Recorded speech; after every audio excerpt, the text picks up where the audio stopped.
I think we are live. Yeah, I had an update for the software. Every time I launch OBS and they go, "There's a new version," I always update because you never know.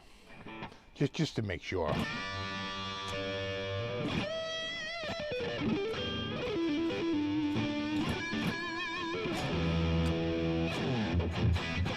I'm seeing I have meters. So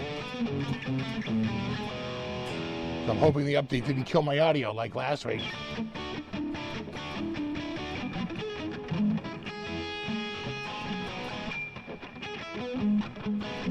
Am I out of tune?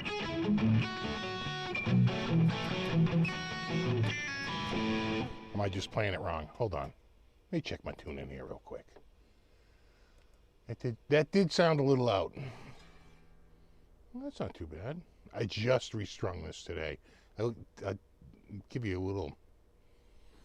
The saddles on this guitar kind of... I think it's what the British call shite. They're a bit shite. Yeah, shite. Shite's the right word. Shite is right. Shite. Shite. It's bloody well shite. All right.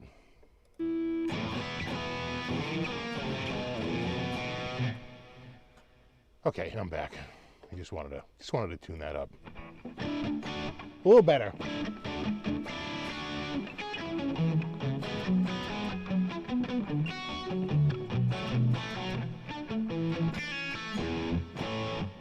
I think it needs an intonation check. You hearing that?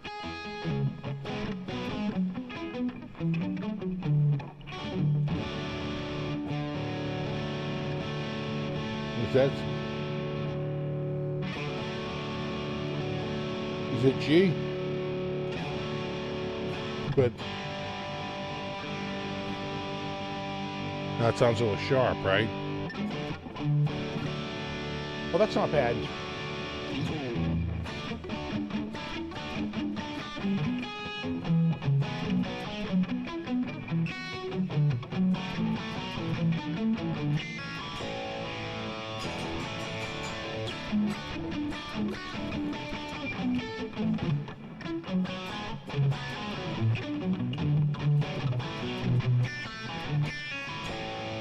Not bad. All right. I'm going to call it barely passable, which is my highest rating. What's up, Tony? Chris, funny-ass guitar guy. Ogre Lord, Michael D, guitar 1952. Ron Padgett. Got Tony. We got JMK, Yeti Matzi, Surf B, Graphite and Cigars. Yeah, see, that is better. Ron, you're right, it is. It is a wee bit better. Gotta love a good Wolfgang, exactly. You're correct, Bill. What's up, trolls? John. And Double R Guitar. Proto, J Shaft, Barry. Speaker! What's up, dude? We got Abe. And Spiros, Enrico, and Richard, and Michael D. Oh, so that's infinitely more in tune to my ears.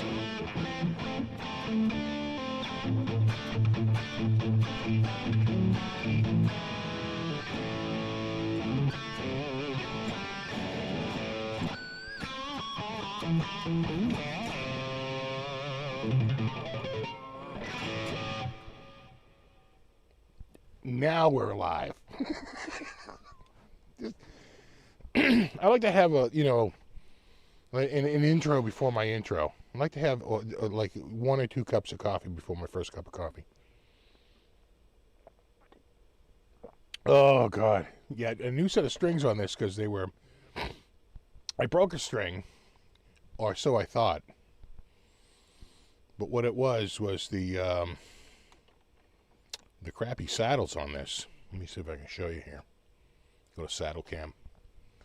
So if you'll notice the high E and the B string, the block is a little different. It's a little matte. Those are new saddles. because those two, the ones with the matte block in it, those last two saddles, high E and the B string, stripped out.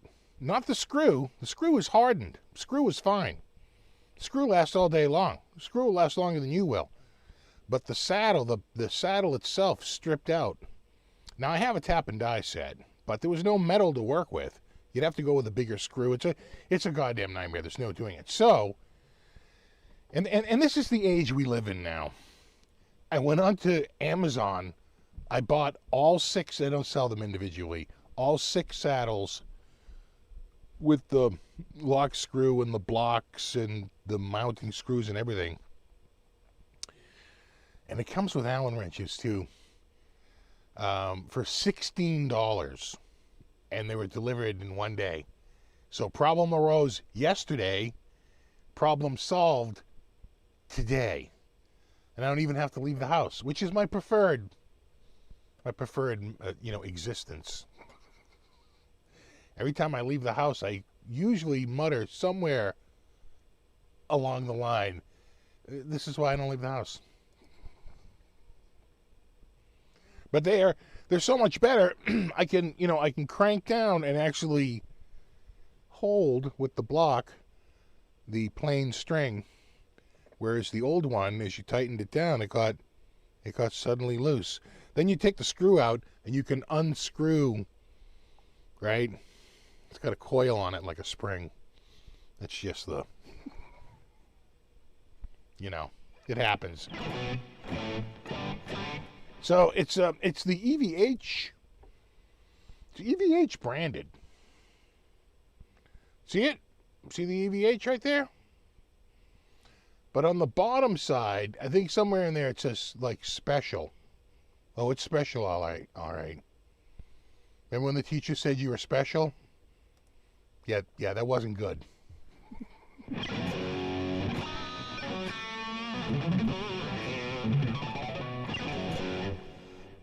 Completely problem solved by Amazon. I love it. Here the next day.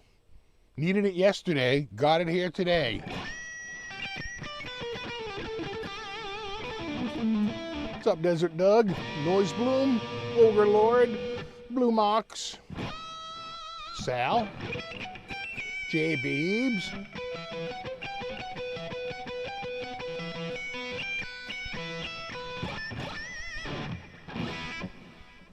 Yeah, and I know Van Halen. They were mostly tuned down a half a step. I'm tuned up to E because I was learning something off of a recording that was in standard, so I just went with standard. I think my other one I keep it. I have a few guitars I keep at E flat. What's up, Dave?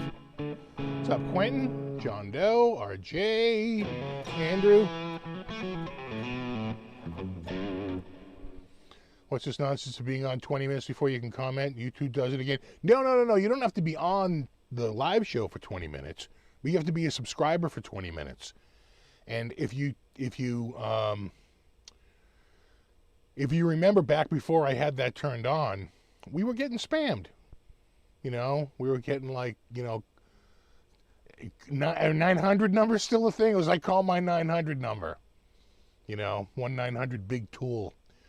And, it was pretty goddamn ridiculous. When you make them subscribe, that cuts that down quite a bit. They don't want to sit around for 20 minutes.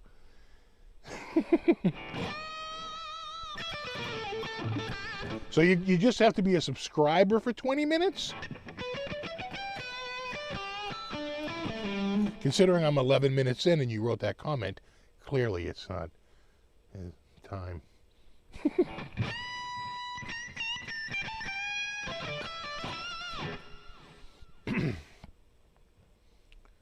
Did the new saddles increase your tone by 2%?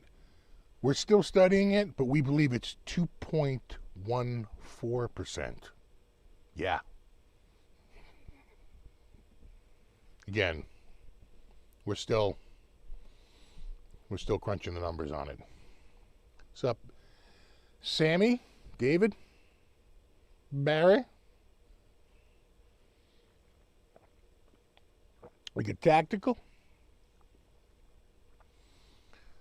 You know, yeah, you have to be subscribed. You gotta be subscribed. If you're not subscribed, then beat it, punk.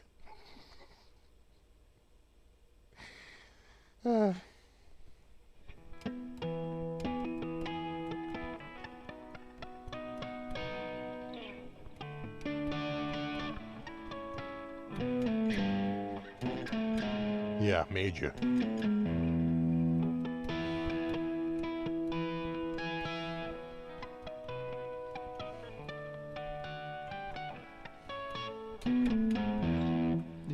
Yeah, they're tone saddles. Exactly. Exactly.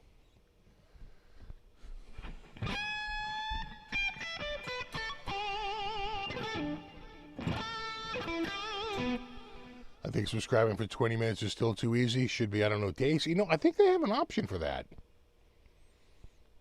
I forget. I'd have to look at it again. It used to be 10 minutes. And then one day, just randomly, I said, you know what? I need more of a commitment. I need a 20-minute commitment, damn it. 10 minutes? Pfft, hardly even know you. 20? Now we can talk.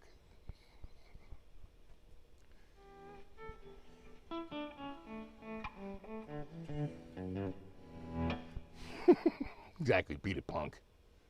Enough of you punks. Go play your Machine Gun Kelly riffs.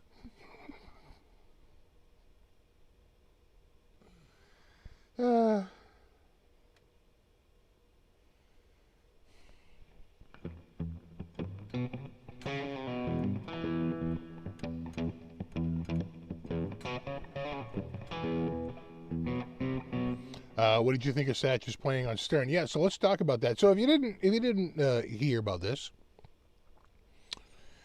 Sammy Hagar's been making the rounds. I guess he's going to be coming back with a Van Hagar tribute, mainly doing the Van Hagar catalog, plus his catalog, plus maybe one or two of the old songs, ones that you probably won't hear anything off of 84 because I think Michael signed away some of his rights on that. It's crazy.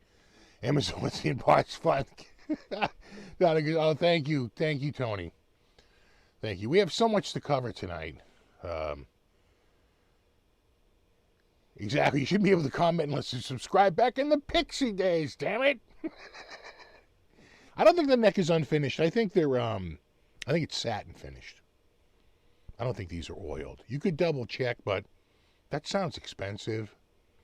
You know, doing an oil rubbed finish. If I had to guess, I'd say it's a satin, like polyester or polyurethane.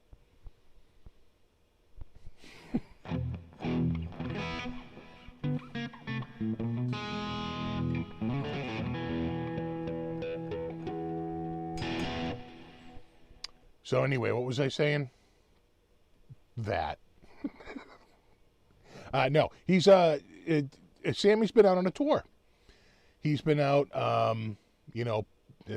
pretty much pre-promoting, pre-selling a tour, I think in 2024. This would be about right. So we're coming out in December of 2024. So we want to sell tickets around now.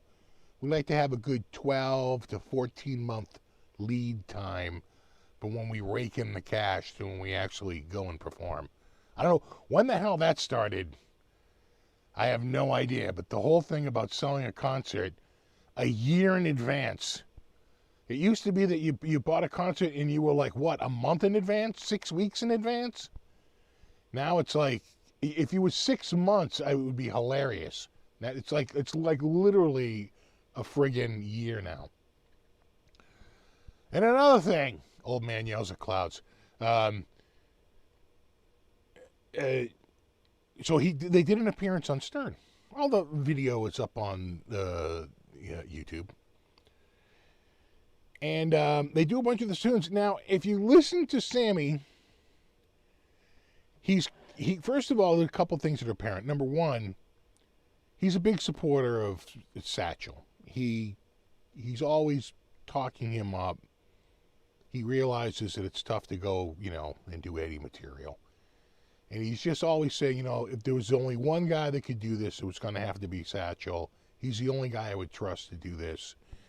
And quite frankly, they should have got Satchel instead of Satch. He would know that material cold, but you know, they want a guy from their generation, and he's worked with him in Chickenfoot and like other stuff. So Satch and you know, that pretty much that band kind of was Chickenfoot, right? Except for the drummer, who's now Bonham, right? Jason Bonham. And it used to be, was it Kenny Aronoff? Who was the drummer in the original Chickenfoot lineup? I forget. Was it Bonham? I don't think so. I forget now. Anyway, they're coming out and they're doing like a Van Hagar tour, focusing on the. Was it Chad Smith? Was it really? Wow. Chad Smith is really good. Chad Smith is a really good drummer. So it's Jason Bonham, though. It's funny because you see in it, like, Jason Bonham trying to get Satriani's attention, like, he's kind of like a bit of the band leader. Like, you know, remember, nothing is on the downbeat on this friggin' tune. It's all like right before it, you know. It's like, it's never on the one. And anyway, they do a bunch of Van Hagar era tunes. It felt like Satriani was, you know, I would say that he's not comfortable with the material yet. You can just tell. He's just not there yet. He will get there, though. It's just going to take him a little time, a lot of repetition. But he'll get it down. The other thing you realize is that there's so many complex chords, especially in the Hagar era. A lot of sus chords. There's a lot of polychords, polychord after polychord after polychord. There's a lot of, you know, just basically inversions where he's playing, you know, maybe the root in the bass, and then all of a sudden it's the third in the bass. It just sounds a little different. So, despite, from what Sammy was saying, it felt like Satch hadn't really been working on the tunes all that long. Right? This is a relatively recent endeavor. And they had never performed before. That's what they were saying. I don't know if that's true. But basically, they showed up and they like literally, it was like the first time of them going through some of those tunes. And they don't even make it through all the way through the song sometimes, you know. They do up until like the solo or right after the solo, and then they kind of, Sammy sort of shuts it down. I mean, obviously they'll be doing the full tunes live, but they're in like pre-rehearsal. So it's pretty early. I thought he sounded pretty good. I thought he sounded pretty damn good. You know, he struggled with some of the stuff, but you could just tell that he just hadn't been through it enough. You know, everybody struggles with material when they first learn it. And it's like on the 50th or 100th time, you know, you're finally getting into a groove. It really does take a lot of friggin' repetition. Eventually, it's like secondhand, but not at first. It takes a long time to sort of get there. And you could tell, even though he knew it, he clearly was, you know, not comfortable going through some of that stuff. But again, a couple of the times he went through it, like he played Summer Nights.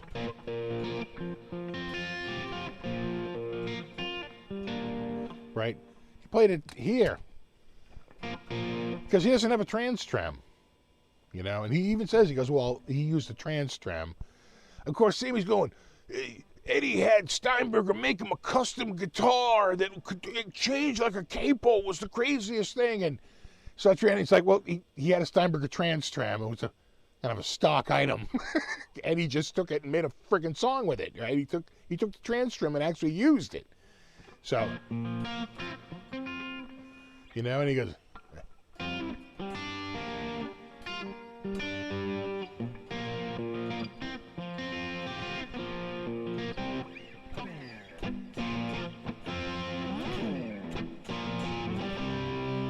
right, because you're doing it in B flat. That's exactly how Satch played it too. So hard though. For me, it's the stretch.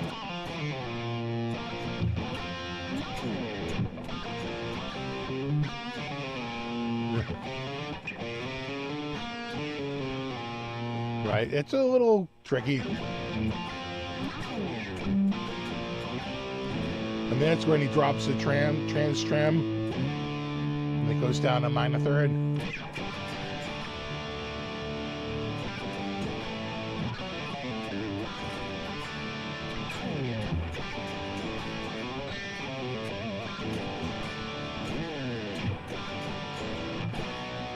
Look.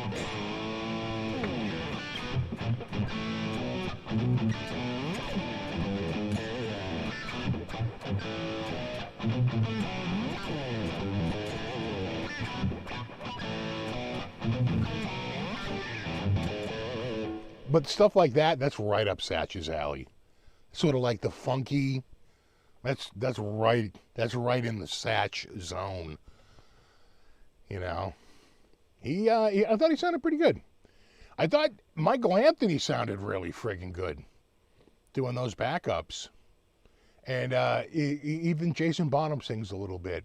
There's like a lower, back harmony to Sammy, and the one who sounded a little bit old, a little bit creaky, was Sammy himself, which is, I have never heard Sammy sound bad. Sammy has always had a very strong voice, never. But a couple of times, again, once he got doing this, how often is he singing? Once he starts singing for, a month or two, it might all just come back, no problem at all. It's just one of those things where if you don't use it all the time, right, it's like going back to lifting. We are alive, my dude.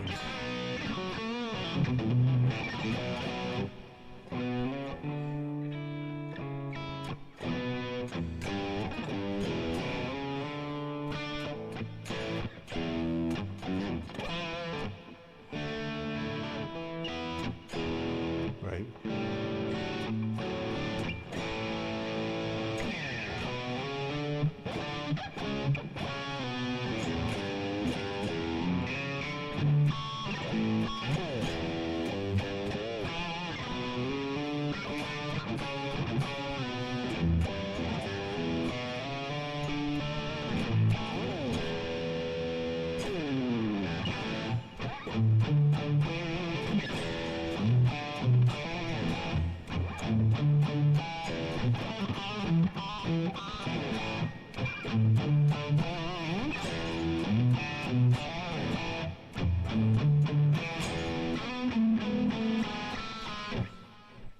Great tunes. Yeah, no. Sammy is 76 years old. At some point, shit's got to go, I mean, again, he sounded pretty damn good.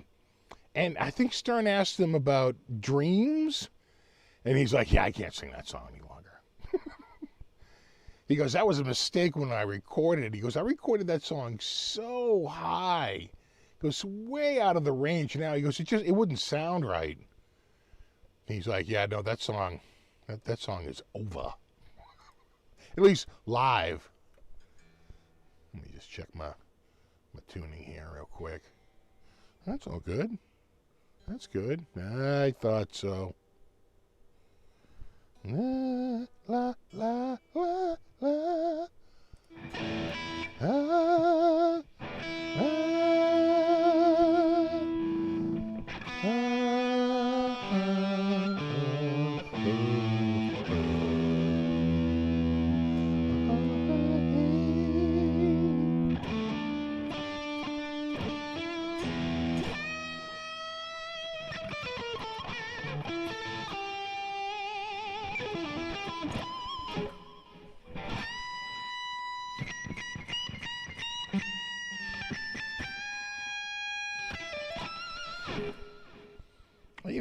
these guitars are good except for the shitty bridge, apparently.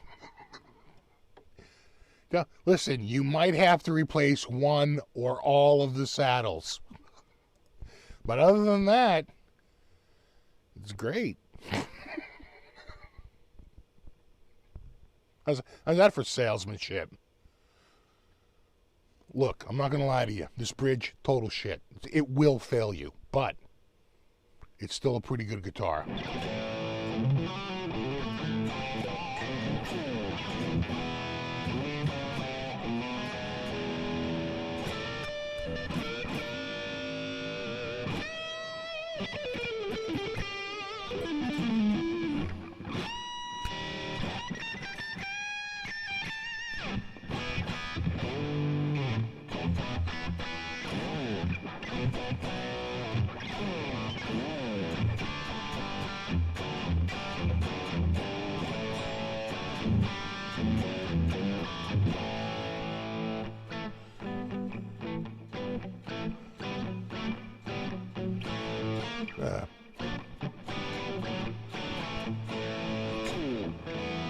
Yeah, you gotta get that open chord. That's the one thing. He's peppering all these little, like open these sus chords, sus 2s, sus 4s, add 9s,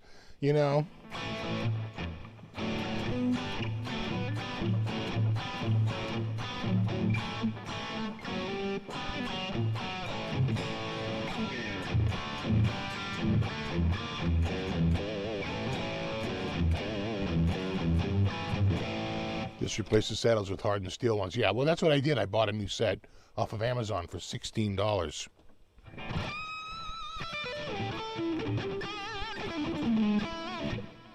We'll see how long they last, but so far, they haven't stripped.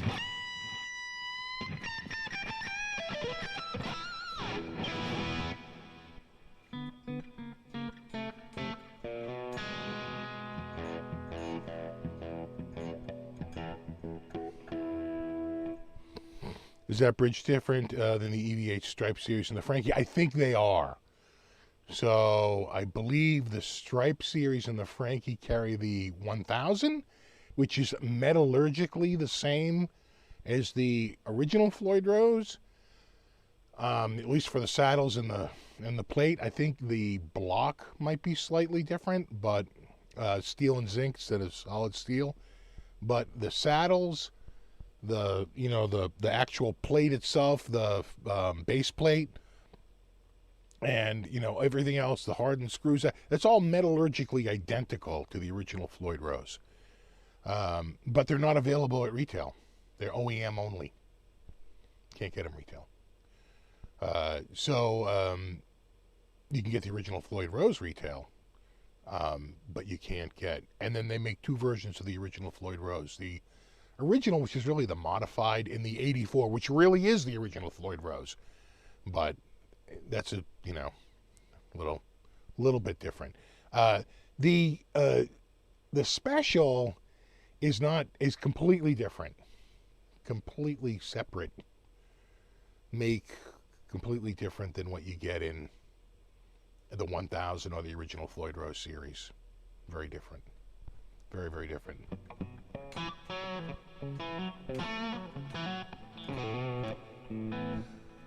Yeah, no, this is it says special on it somewhere. Yeah, I don't know if you can see it on here. Maybe you can't.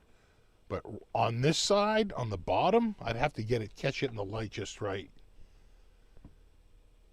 You can see in between the post and where the bar attaches is the word special. Because it's special. I'm special. So special. Oh, you're special, all right.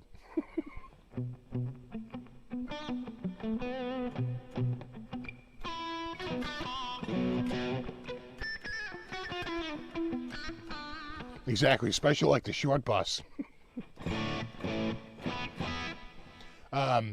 Which is not nearly as good as the Floyd Rose 1000 or the original Floyd Rose.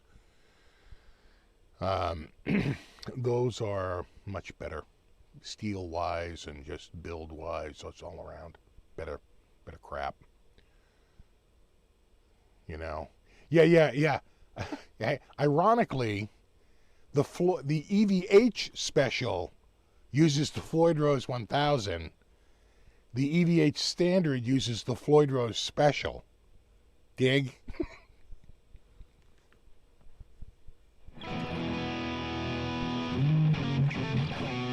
I've never had a problem with a Floyd Rose 1000. I've never had a problem. Not once.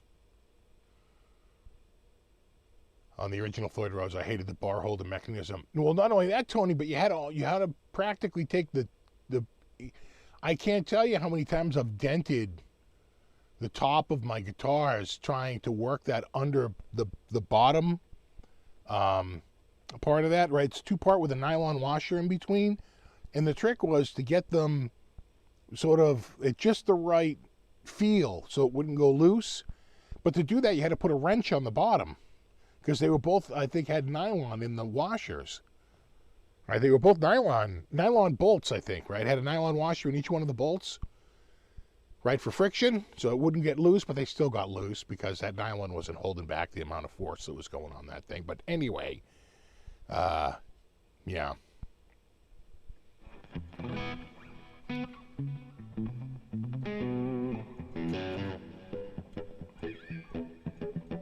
Yeah, they were a pain, and they destroyed the top of your guitar. Trust me on this. Oh, thanks, Thomas. Opinion on FU tone upgrades. We should only EVH standard, sparkle, modded, and set up an EVH detuner and frictionless volume pot. Got to go with the frictionless volume pot. I don't have one on here, but I should put one in here. I have a whole drawer full of them. Well, worth going full tilt on the FU tone mods? You know, I don't know. That's a great question. It's like, I don't know that I'm totally sold. I probably, without a doubt, here's the problem with FU tone. They're not, that stuff isn't cheap. You know, it takes FU bucks to buy FU tone. They are not in a, you know, like a bargain affordable by any means.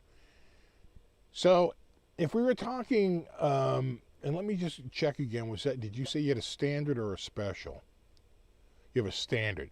So a standard, just to even like upgrade that across the board, you're certainly going to have like a better instrument without a doubt, because you're coming from a budget hardware level, right? With the standard versus the special, which I'm sure it would be an improvement, but not as much as an improvement.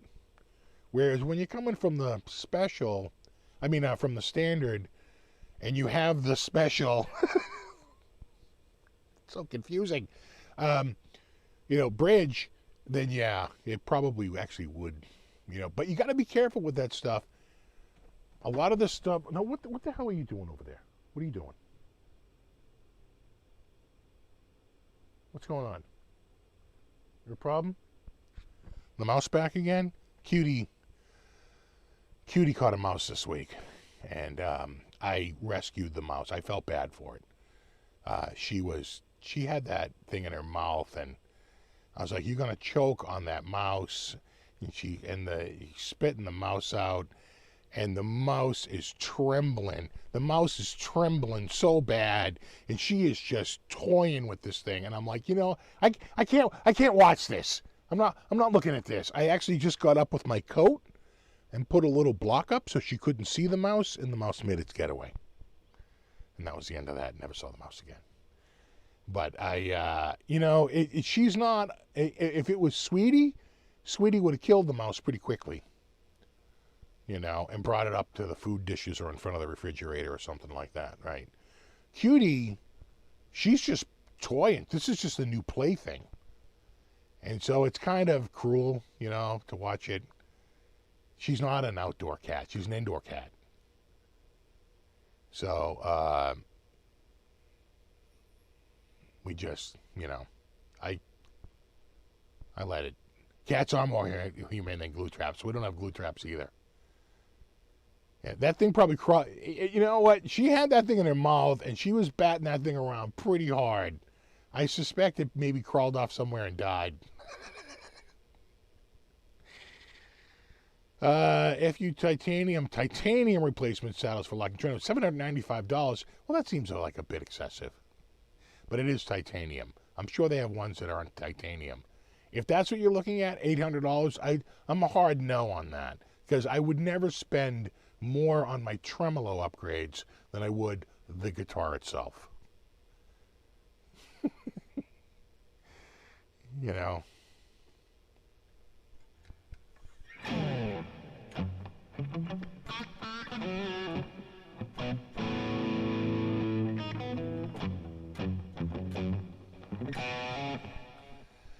Oh my God, Buzzy used to get the chipmunks, and he would just torture those poor chipmunks. And I remember Kitty, when we were up in Woburn, we lived in Woburn, she had this bird. That bird would try to take off, and she would jump in the air and bat that thing right down to the ground.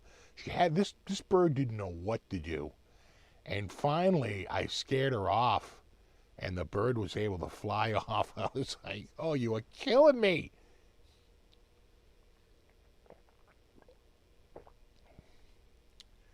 And most vids in those titaniums don't have much difference in tone at all. I don't know that the density would make all that much difference in the tone. Yeah, it's more just like bragging rights. Yeah, bro, my saddles are like totally like titanium. You know, when you can afford titanium, you know, you do it. But, you know, you probably don't. You know? I don't know that you'd call that, I did live in Woburn for a little bit. I lived over by the, remember where the Leechmares used to be? Not too far from that. I think there's a Dave's Hot Chicken there now. Speaking of that, so just show of hands, how many people have ever heard of Dave's Hot Chicken? That was it's a California chain. I think they started as a parking lot pop-up when they used to do the pop-up restaurants, and turned it into a chain, turned it into a franchise. It's a very simplified menu. No, yeah, you know, they're not everywhere. It seems to be California, and there's a few up here in New England, and it's an extremely simplified menu. They have chicken tenders, or they take that chicken tender and they put it with 2 pieces of bread around it, and they call it a sandwich. That's the whole friggin' menu. And French fries. That's it. So you can either get like 1 tender, or 2 tenders, or 2 tenders with fries, or 1 tender and 1 sandwich, or 2 sandwiches. Or a sandwich, a tender, and fries, right? It's like literally 3 items on the friggin' menu, and one of the items is just a variation on the other, right? The tender and the friggin' sandwich. It's an extremely simplified menu. But it's basically like, you know, what is that? Hattie B's, right? It's like a Nashville hot chicken, but it's boneless. It's basically a chicken tender, and it's you know, they're pretty good. California and Woburn. Anyway, we go to Birdie's Chicken, BIRDIE''S,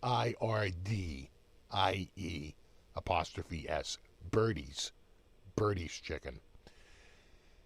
It looks remarkably, just the restaurant looks remarkably like Dave's Hot Chicken, right? The menu is identical. The fries, we got it yesterday. I said, how is this? What? I mean, it was like literally like walking into a competitor and like walking out with a Big Mac, you know? This is like, it's the Big Joe, you know what I'm saying? It's like some stupid thing where they just completely ripped it off. So we go to, Birdie's, they just opened up. We tried them, I have to say, pretty damn good. They have 3 items, chicken tenders, they put bread around it, and they call that a sandwich, and French fries, and they're the same friggin' crinkle-cut friggin' fries. I swear to God, that guy worked for, like, Dave's and said, oh, this place is a gold mine, but I'm not going to franchise it. I'm just going to steal everything and go make my own friggin' restaurant, and I'm going to call it Birdie's. Yeah, exactly. It's McDowell's. Oh my God, Majestic PB&J Cat. Yeah, and Bonkers. Yeah. Both got it. Yeah, exactly. It's McDowell's. Exactly. Our buns have no seeds. Oh, right. Yeah. Prince's is the original. And Hattie B's is more of the tourist strap, right? I hear Prince's is hotter, though. That Prince's even their medium is a spicy endeavor. Second opinion. What bridge do you suggest I can upgrade the stock EVH standard for the Dell? To be honest, I would just get, what do they call that? I guess they call it the Floyd Rose original, although it's not the original. Let me see, what do they call it? What is the official name? Oh, for Christ's sakes.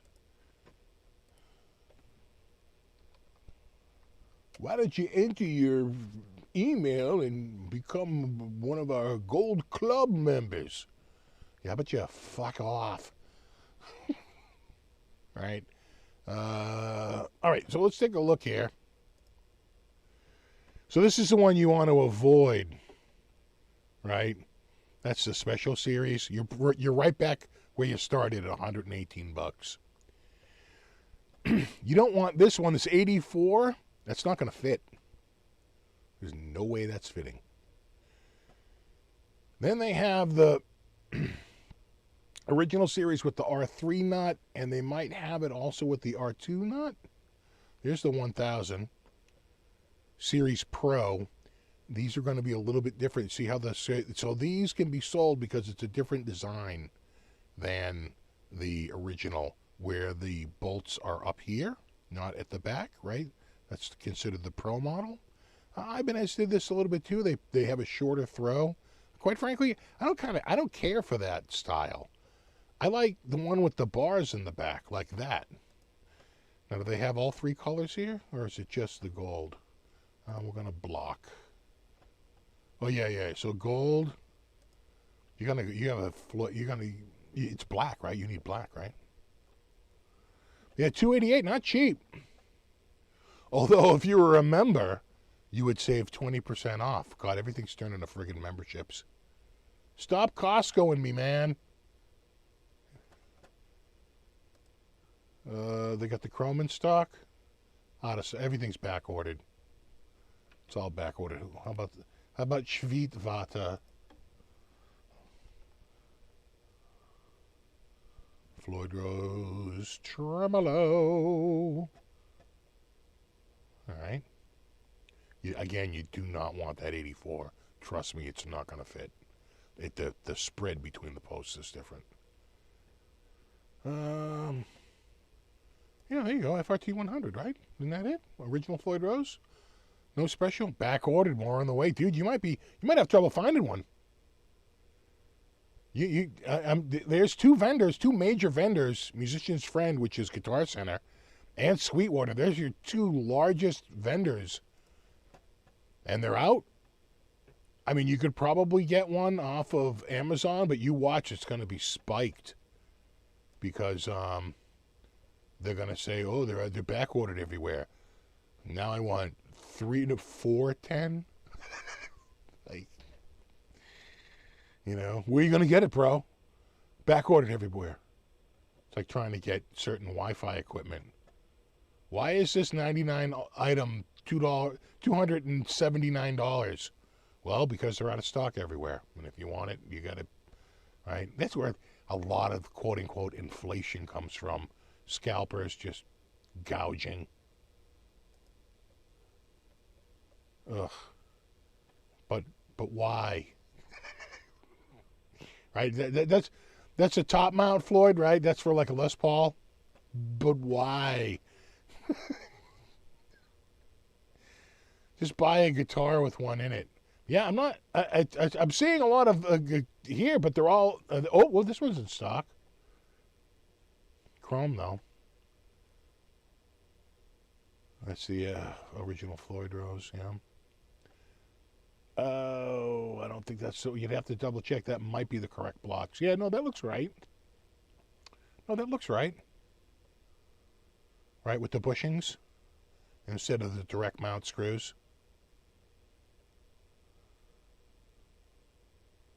All right. I mean, you could just do something like replace the saddles. I just think that the part that contacts the string is like 99% of the friggin' tone. That's why these, my B and my E string sound so good. Those are with the new ones.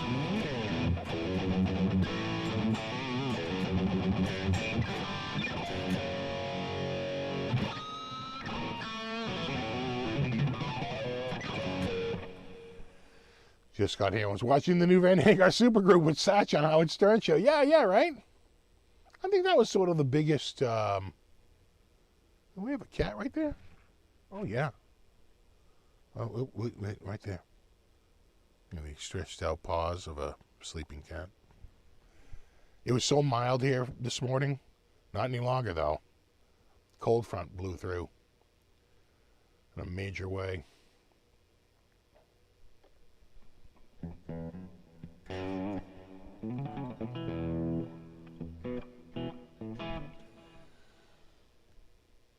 The only backing track that you're using on Sammy Hagar was the keyboard part. Everything else was live, you could tell. And if that wasn't, then you should have used a better backing track, because a lot of it didn't sound that tight, and certainly Sammy sounded, his voice was cracking a bunch in certain ones. So the only backing track they used was the keyboard part. They don't have a keyboard player.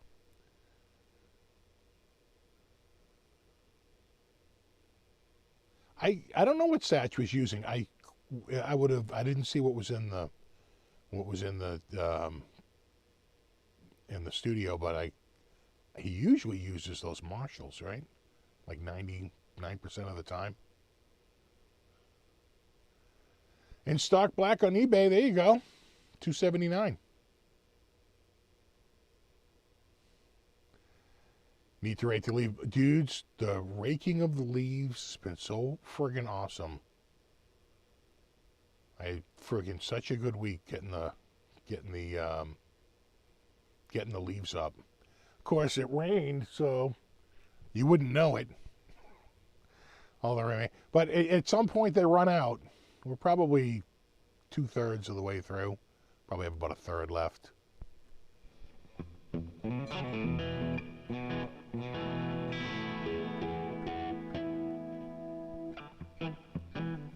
You think it was the JSX? Well, you know, it would be his most Van Halen style guitar amp. Would be the JSX. He had a really heavy tone. His tone was saturated, like way over the top. You know.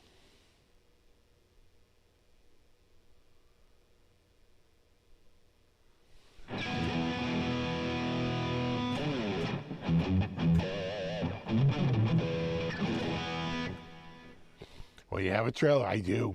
I tell you, the trailer has been awesome. I think I showed this photo last week, but I had a...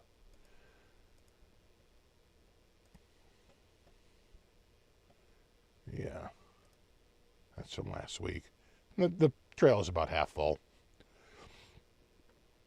You know, and then what I've done since then is I put the gate on the back, and I have a little step stool, and I just empty it into the back. I'd say, you know, I've put maybe 3 more bags in, and I want to say this is around 15 bags maybe. So we're getting there.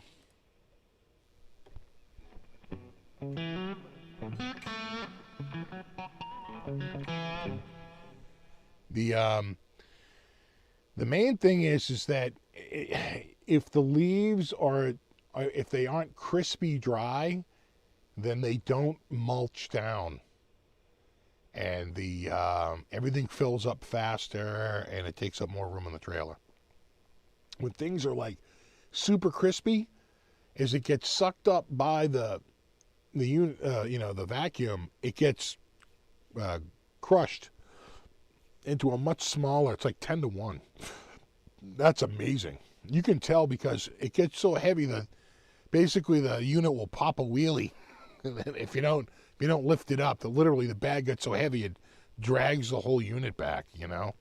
That's when you know. Also when you go over it, it's pretty much not picking up leaves any longer, you know. You're like, all right, I'm maxed out here. You know. But if the leaves aren't crispy dry, then it just pulls them in. And as it pulls them in, they're not crispy enough to get broken up in the process. They sort of stay together. They make their way up into the bag. They're heavier because they have more water content, and they don't break down. So you can see in this photo here, like these ones up front, these are much more, a lot more water content in them. And then this older stuff in the back, you can see it's much smaller actually, way smaller, as it gets ripped up by the it's not really blades.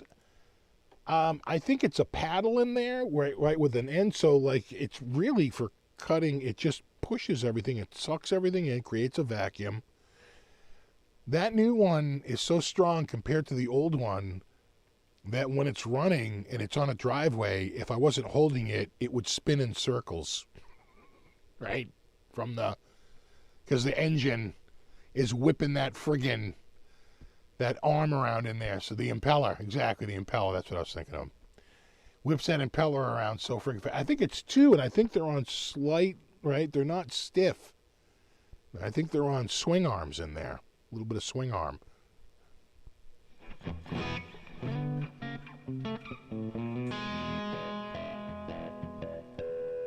Yeah, we have a cat right there.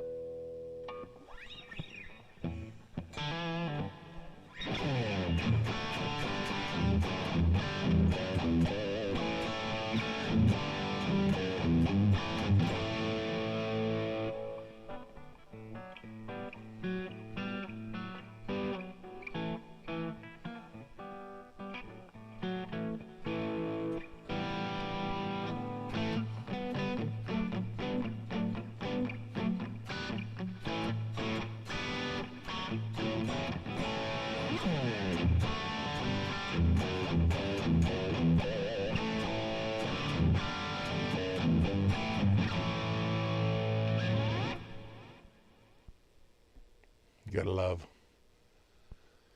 So, I don't know if you heard this week. We can go check them out.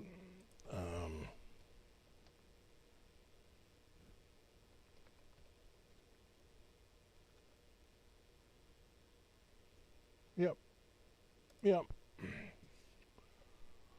There she blows. Welcome to S by Solar. I'm going to refuse all. Thanks for asking. Thanks for asking. Yeah, it's going to be a hard no from me, dog. That's why none of this. You know, you could see some content. Do you have your experience turned off? You mean you want to track my usage? No. It's your experience. Maybe you don't have your experience set right. Set your experience correctly. You mean the tracking cookies? You can tie me back and figure out who ran that video by tying the name used for the video. Oh, wait, he logged in. Oh, it's Steve from Boston. Oh, what do we have on this guy? Let's tie in all our telemetry. Let's bring it all back. Like, really? You know how many websites ever since have come out with tracking blockers for tracking cookies? I can't tell you the number of sites that don't work any longer. They're like, oh, you have to let our experience cookies come through.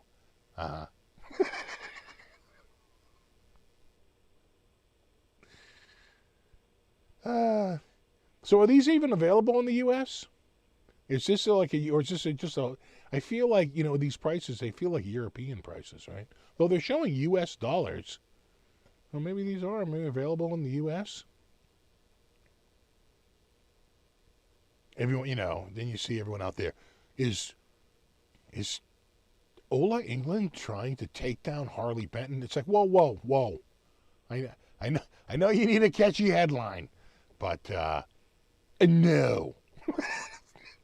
No. No.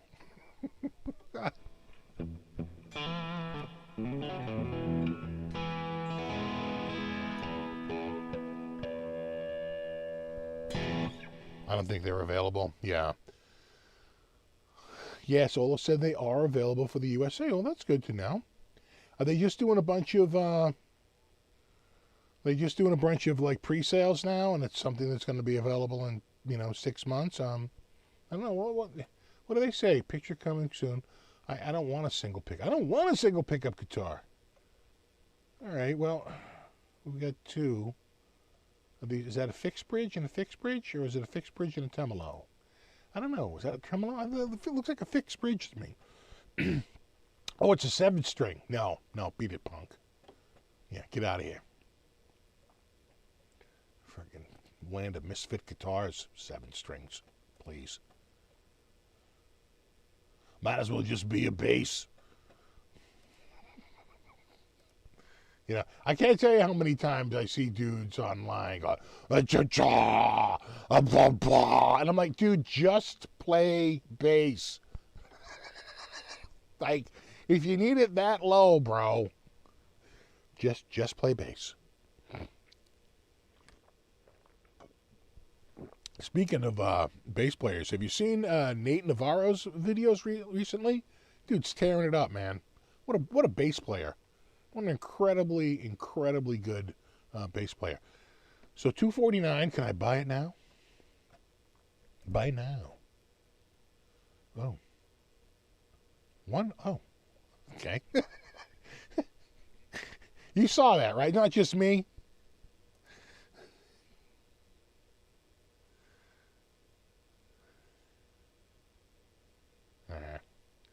Can we calculate shipping? All right. Let's go to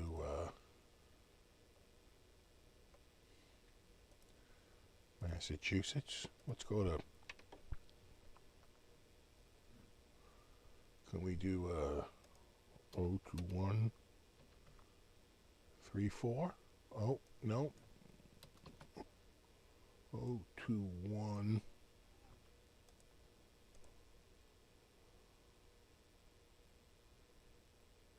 Nothing? I'm just curious to see what the shipping is. $29.90. And it excludes the VAT because that's a European thing, right? The value added tax. So that's not bad. So I could get it here for $278.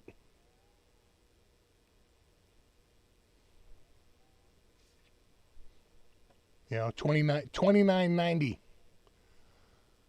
$30 to New York. Ha!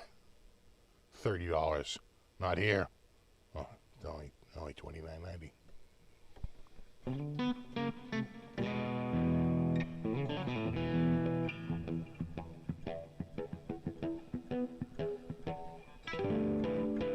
Do it? Oh yeah, should I do it? I mean, I'm just looking here. I mean, I'm not. What? Do it. Get out of here. That's crazy talk. Wait. Buy a guitar? I mean, I suppose you could. Usually you just hit them up and go, so how about getting me a guitar? In exchange for a video, of course. 14-inch fretboard radius. What do you like better? You like the black? You like the matte black or the matte white? What do we got here? Oh. I didn't know they were using Techwood.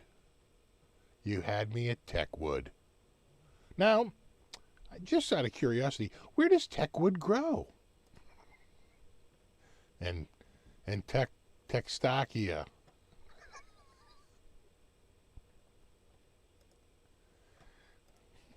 Techlandia.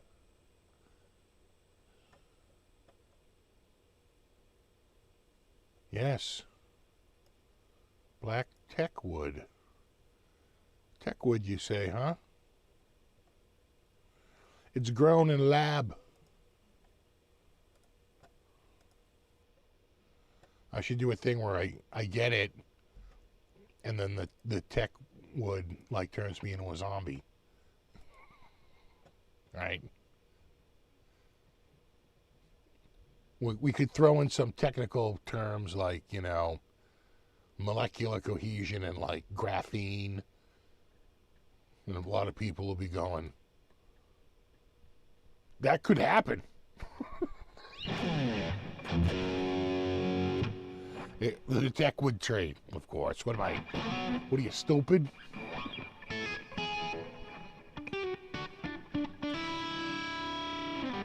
It's made from people! It's people!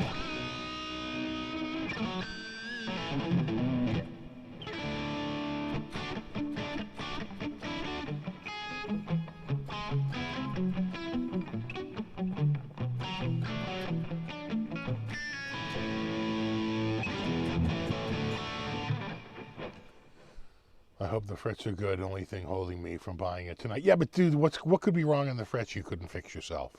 Even if it had sharp fret ends, you just throw a little masking tape over the end and hit it with a sanding sponge. Fixed. Boom. Done. And then you're playing all the soylent riffs.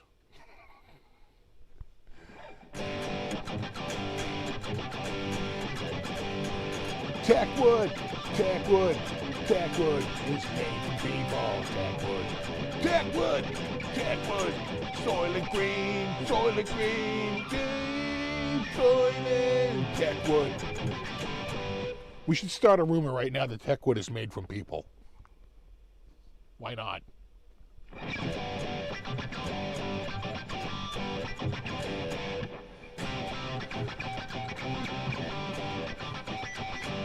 Soylent Green is Techwood. Sounds like the Dead Milkmen. Well, it's pretty much any punk band. Insert name here. And parts are parts. Parts is more parts. Exactly.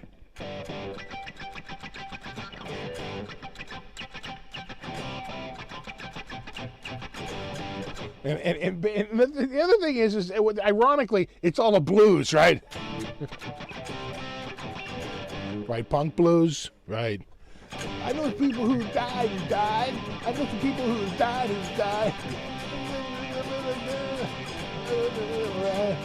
They were all my friends, and then died. Oh, they write themselves, right?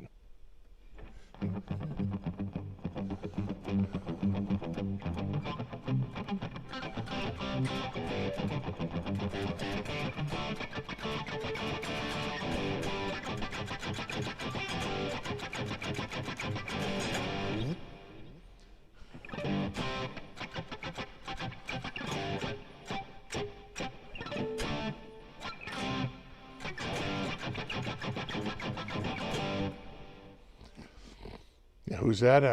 Right. Give me a right. They were all my friends, and they died. Trying to think of who that is. It's that dude from It's Too Late to Fall in Love with Sharon Tate. You know that dude. The Sharon Tate dude.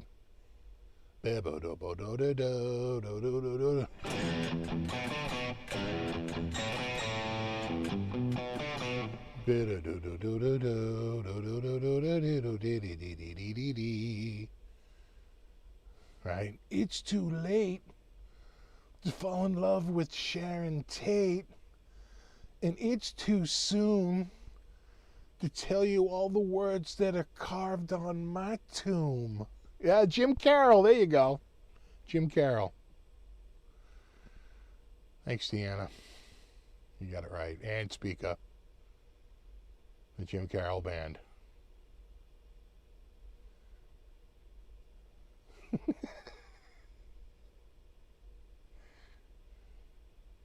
Just trying to think.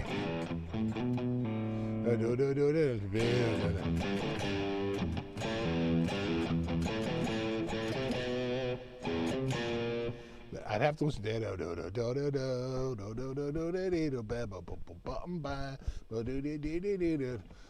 It's too late to fall in love with Sharon Tate. Yeah, right. The Basketball Diaries. Yeah, right. They made a movie about it. Did that ever come out in a movie, or was that just the book? I forget now. The Basketball Diaries. Yeah. You already talked about the new S-Bike. Yeah, we were just talking about it. Everybody was trying to talk me into buying one of these. I might do it. Not saying I won't. You know what I'm worried about, though? I'm worried about the Techwood. Techwood, huh? The wood part I understand. It's the tech part that just leaves you guessing.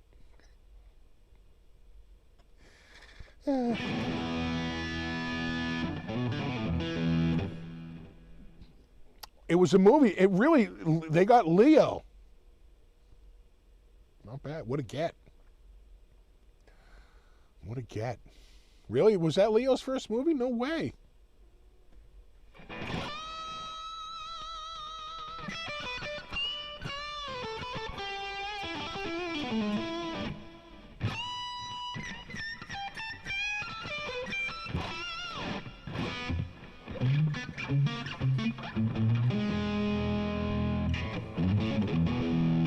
Exactly. It's solar powered. Maybe it is.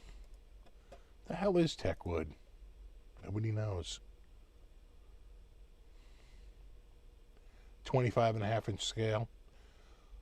What's the next shape? It's C solar. It's not a C shape. It's a C solar shape. Nice. You can get a C shape anywhere, but only solar guitars are for the C solar shape. The body is made out of poplar, which is very popular at that price point. Strap pin type, standard black. Pickup front type, custom high output ceramic humbucker. Oh yeah, you know you gotta get ceramics. You can't afford El Nico at that price. At a $249 retail, that means that they've got to build that guitar at around like $60 roughly. Complete from head to toe. Everything, $60. Any more than that, and they can't really make money on the sale. Plywood is Techwood? It's gonna be my new shirt, my new meme. Plywood is Techwood.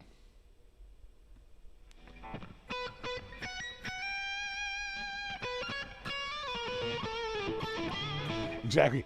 Technically, it's wood. At one point in its existence, it was wood.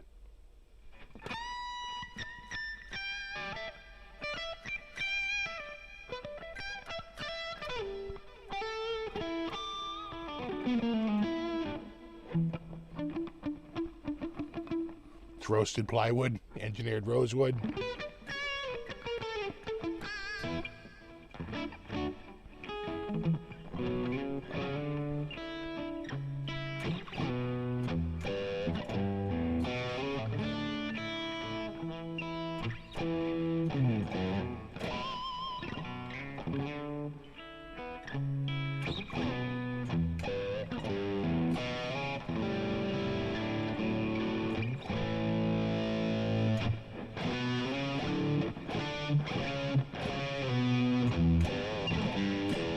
The neck is maple, but the fretboard is black Techwood. Should they just stuck with maple? Probably couldn't have.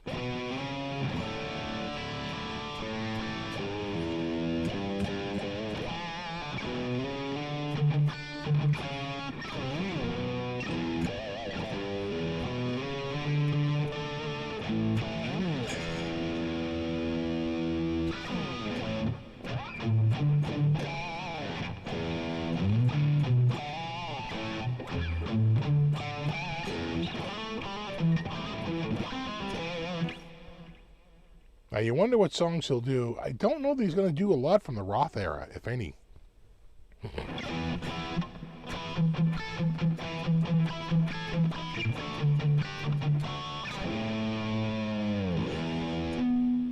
Yeah, kind of like Rich Light. Rich Light was made of like resin, like acrylic and resin and shredded newspapers, right?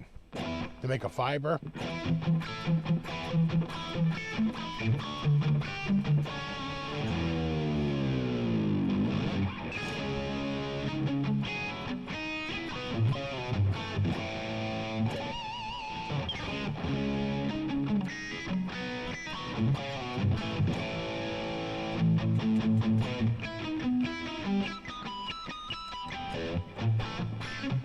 There's actually very specific.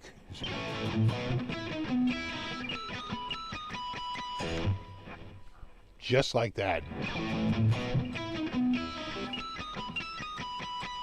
Right.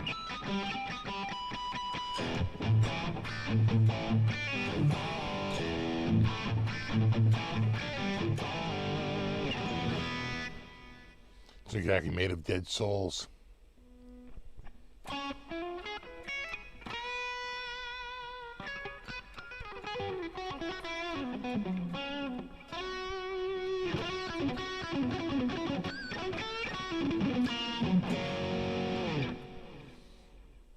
It's a resin impregnated wood product, sure. It's like when you buy ice cream and it says, you know, dairy treat. It's a wood product. It's a frozen dairy treat. Can we get any more generic?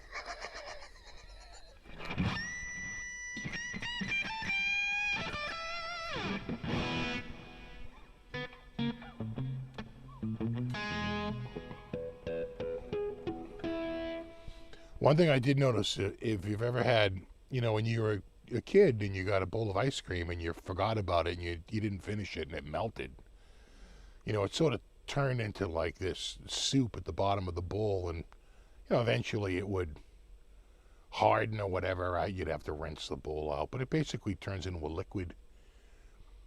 Now, if an ice cream, like, melts, it becomes like a foam. It doesn't really lose its structure all that much. It's a little bizarre. It's like, what the hell is this made of?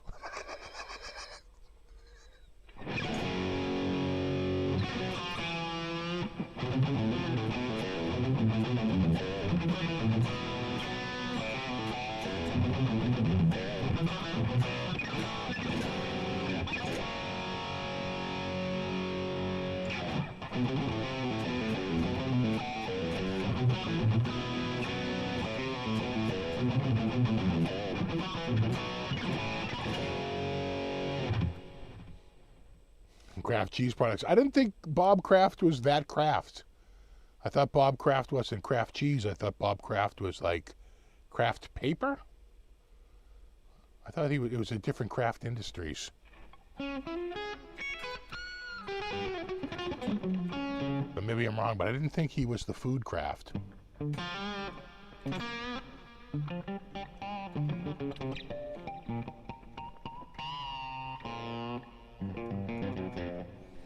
Yeah, so IKEA makes a KLON now. Yeah, IKEA got into the KLON business.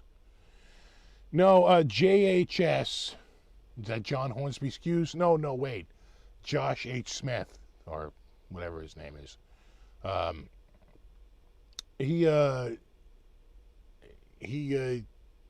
JHS pedals came with a crafty, you know, it kind of reminds me of the Korg put together synthesizer, or the Korg build it yourself, which is kind of cool, but they could never, it took them like 3 years to get them in stock. It was like the biggest vaporware ever, was their oscilloscope. They made like $150 or $200 oscilloscope that was actually pretty good. And you built it yourself. It was like modular, you know.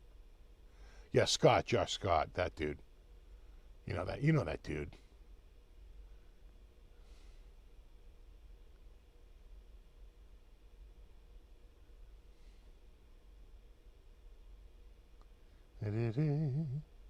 Kraft razors. Well, Kraft, the Gillette Stadium, of course, is with the Gillette Razor Company, but they just bought the naming rights. But it used to be Victor Kiam, right? Who was the razor guy, right? The electric razors. He used to do his own commercials.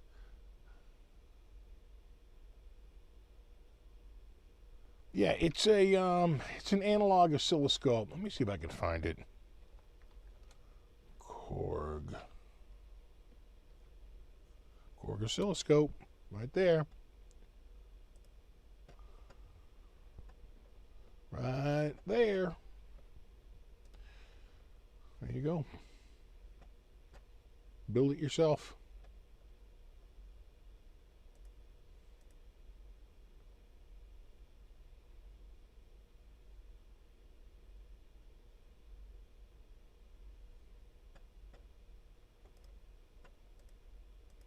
Right, comes as a kit. You put it together with the screen. It's basically modular. It's like when people build a PC and they want a goddamn trophy. It's modular. Right? You plugged in a bunch of plugs. Oh, good for you. It's like, come on. And then the other thing is like, you know, they're building PCs in the time when they don't even have to do like set DMAs and IRQs. Like you're not going onto your motherboard and setting up stops and, you know, like, trust me, it used to be a lot more difficult.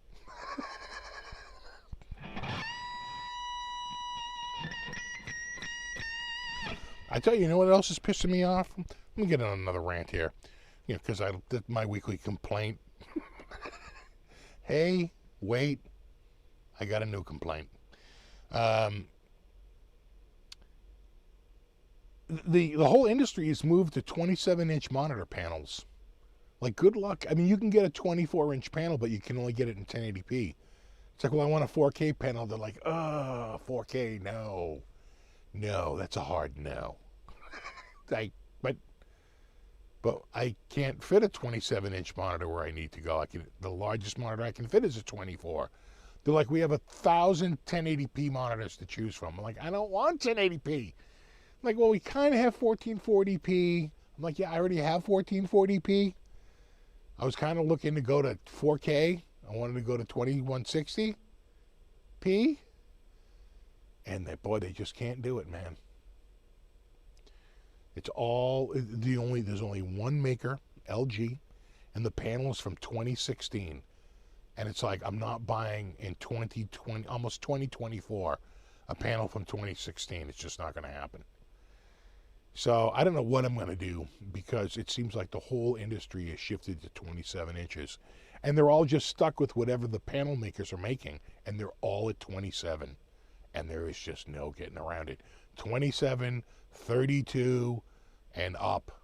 27 and 32 being the two biggest ones. It's annoying. You know?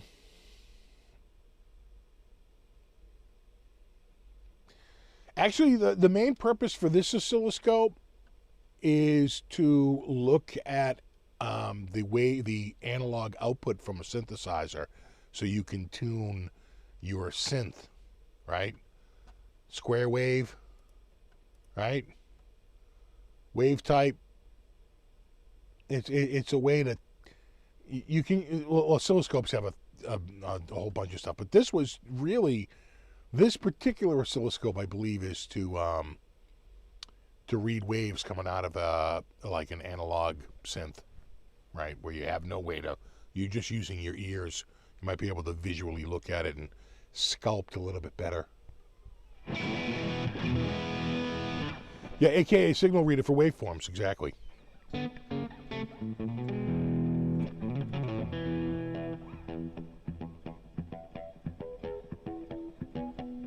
You know, but I don't know that you're debugging. I mean, you can when you're building something, right? It's a good way to test and say, like, well, why isn't this? What am I getting for voltage here? What am I getting for signal here? What's going through here? Absolutely. But I think this particular one is for the synth market, which is why it's put out for Korg. And it just basically takes some analog ins and it listens to the output of your synthesizer and gives you a visual representation of it.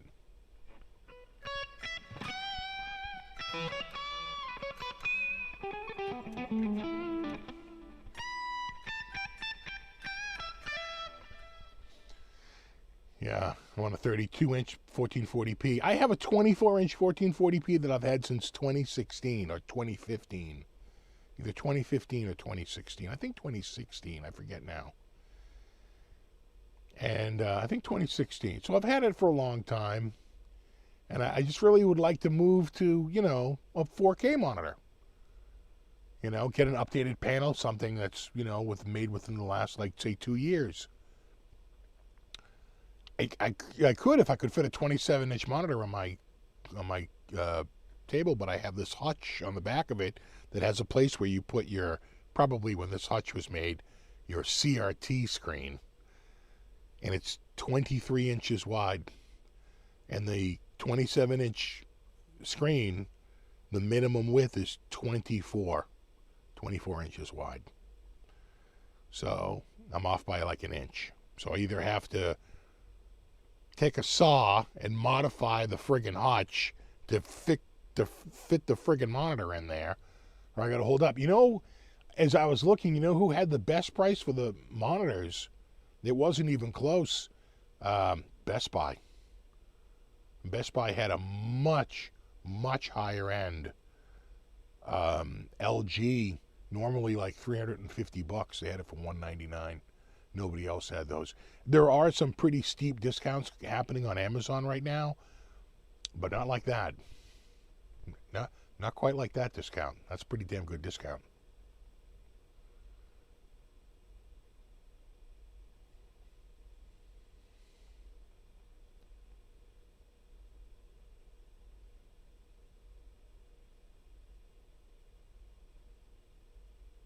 Uh, 4K makes stuff too small for your eyes. Yeah, but you can never go. You just got to bump up the. I like it because you can. I usually run everything at 150%. You would think it would make everything look very fuzzy, but it actually doesn't. It scales up beautifully. Looks great. You know, you could buy a stand and mount it on top. You know, I could. I know what you're saying. Yeah. VN panels, yeah. Well, TN panels, twisted pneumatic, and then VA panels, vertical alignment panels. VA stuff is really good if you're not a gamer. The VA sucks for gaming because everything gets smeared out and like bad. You need IPS or something a little bit better, something with like a 1 millisecond, you know, lag time.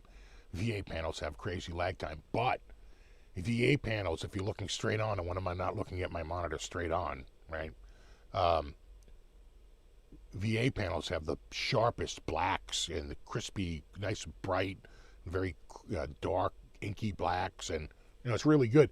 IPS never quite gets that level of black, but they have better colors and better viewing angles. As soon as you move off center on a VA panel, it all goes to shit. You know, OLED is out there. You know who had a crazy good deal on an OLED TV? You want to get like a crazy good deal on an OLED TV? Best Buy, again, not to pump Best Buy, but they're pumping their stuff. This has been out there for a while. It could be sold out.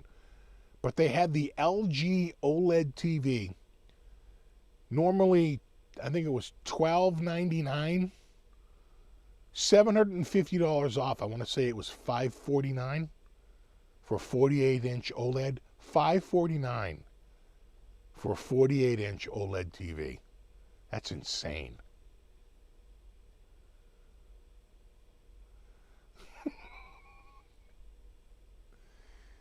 Yeah, in-plane switching, I think, is that's the tech that put the iPhone on the map.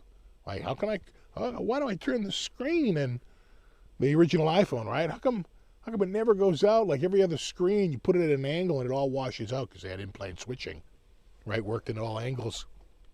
It was like a miracle at the time. Now everybody does it. Now in-plane switching is the best for colors and the best for like the least amount of ghosting, but Not for inky blacks. Wow, when I tell you, let's go see if it's still there. It was there in the last couple of days because I've been on a tear to get a is it still there? It's still there. It's still there. Right there.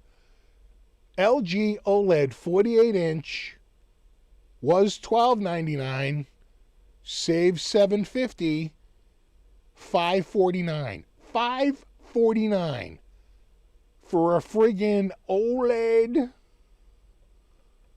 I mean, come on. Come on. You can't even be serious. I wanted to buy it just because it was such a good deal. But I was like, no, I just bought a TV. It's like, no. Calm down over there. Enough with your price taggery. I understand. It's a good price. You gotta stop buying things just because they're a good deal.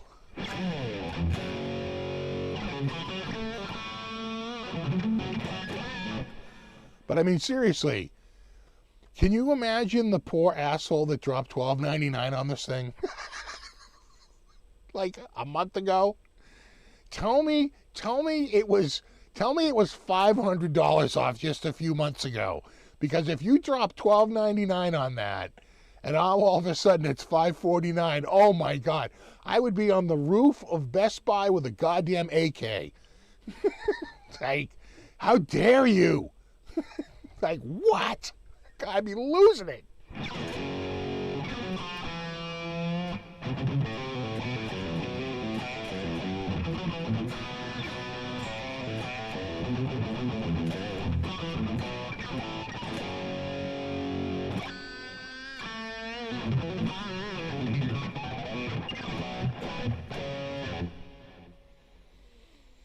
Yeah, no, it's nice. Imagine watching Godzilla on that. Nice. I was just watching, was it Son of Godzilla? Could have been Destroy All Monsters. I think it was Son of Godzilla.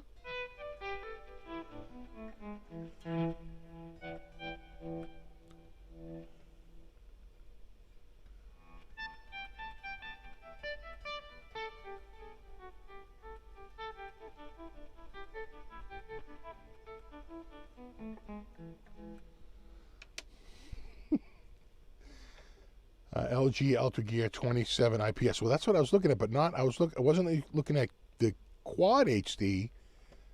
I was looking at the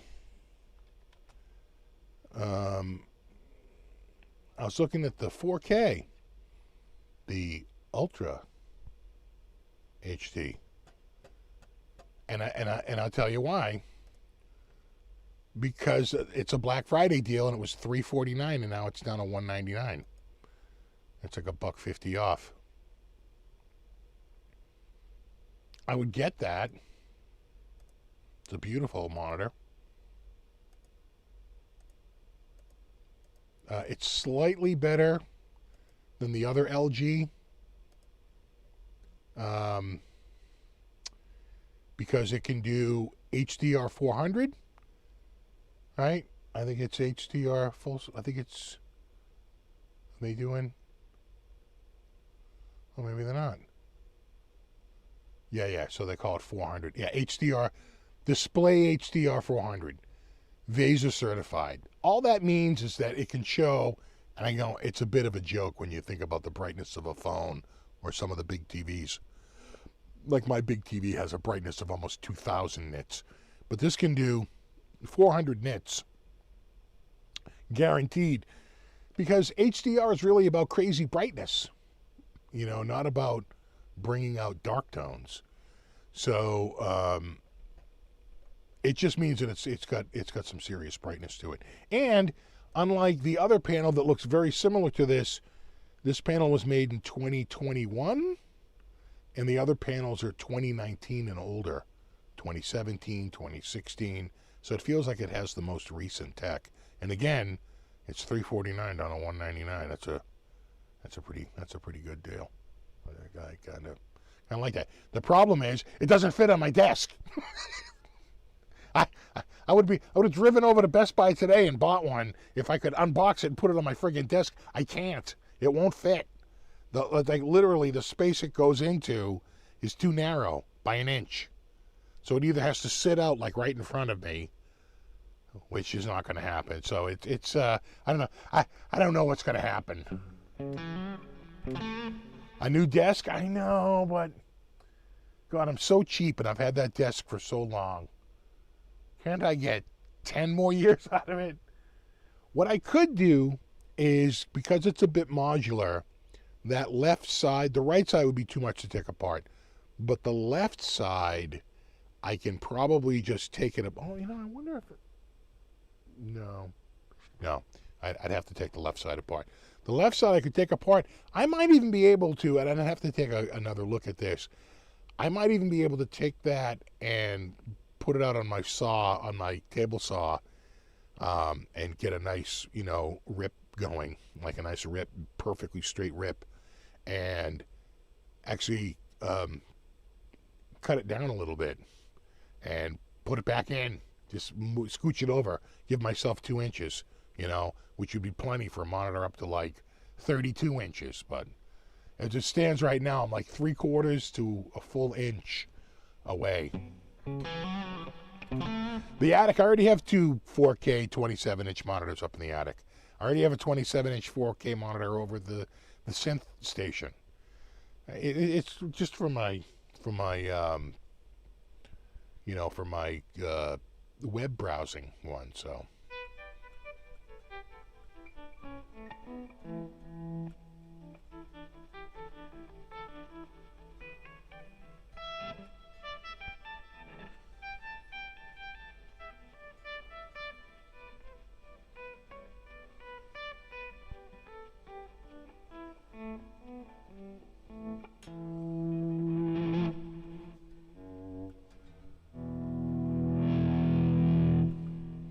Desk-mounted monitor arm, possibly.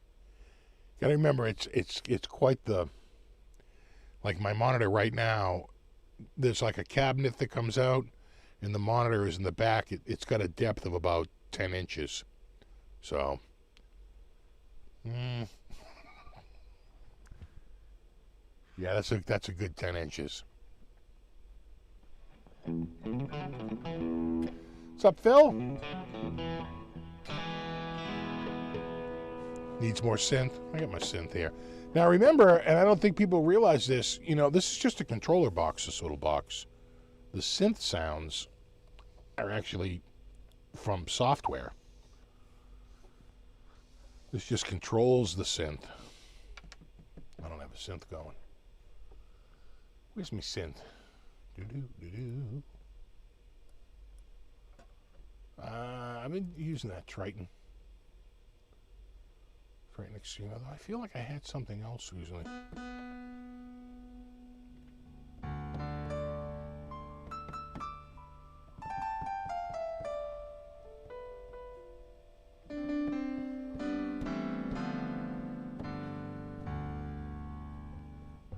Ooh, I'll hit my guitar here.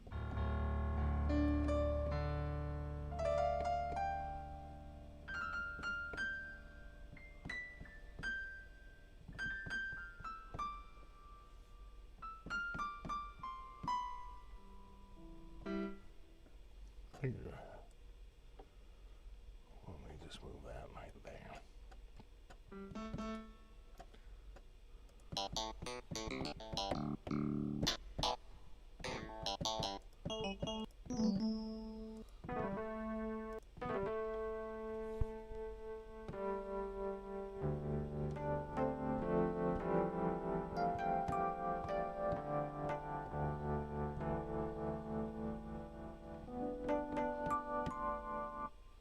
Nice. Get a synth sound.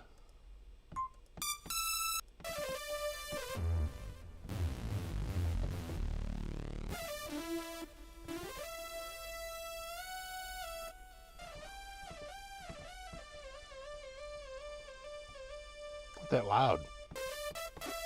Yeah, see, sometimes the synth sounds.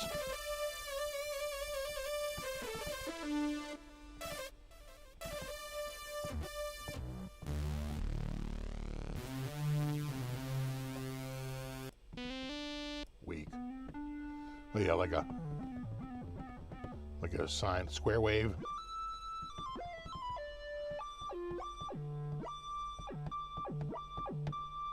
Ooh doo.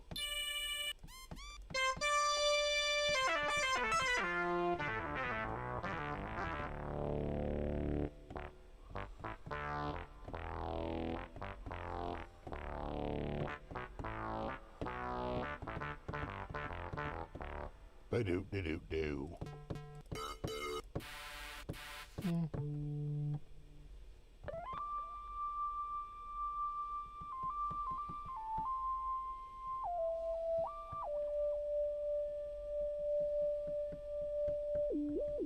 Oh, well. Interesting.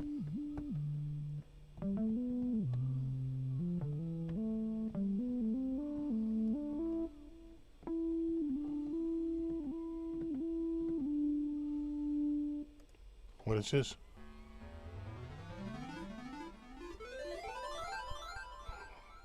It's called Fly Like an Eagle. Right.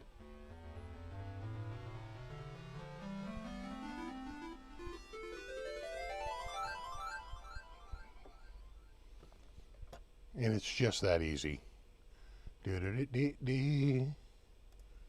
Do-do-do-do-do.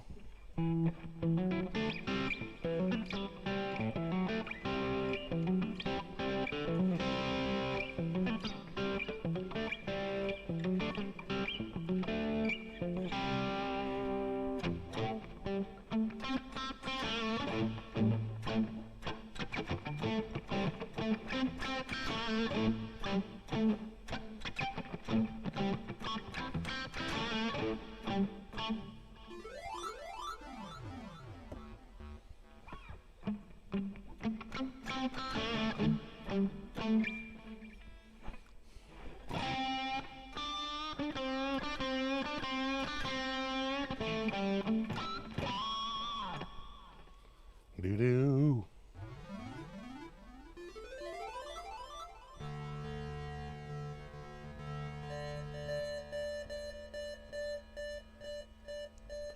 Like at the end, he gets that little beep, bleep, blorp. I, for one, welcome our new synth overlords.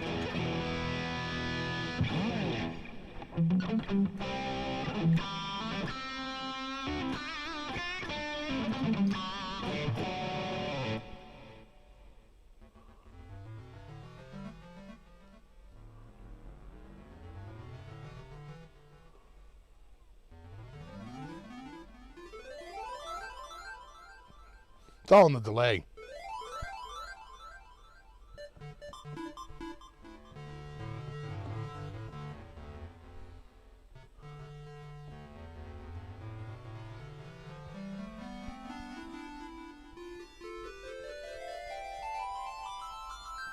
Just climb up a scale. C major scale.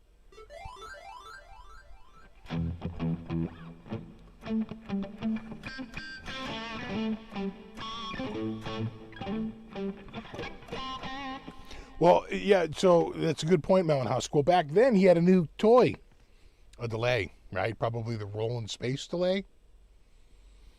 He had an Echo, Roland Space Echo. Those old tape delays. And all of a sudden now you have this, you know, sounds futuristic.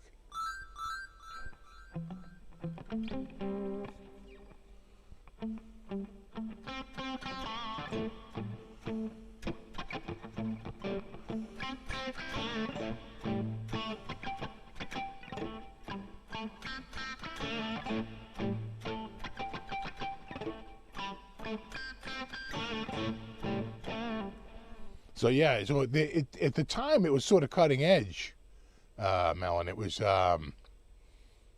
you know, it's like some square wave synth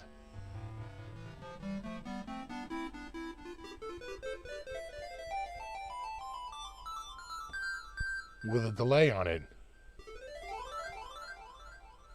And, you know, again, it did sound futuristic.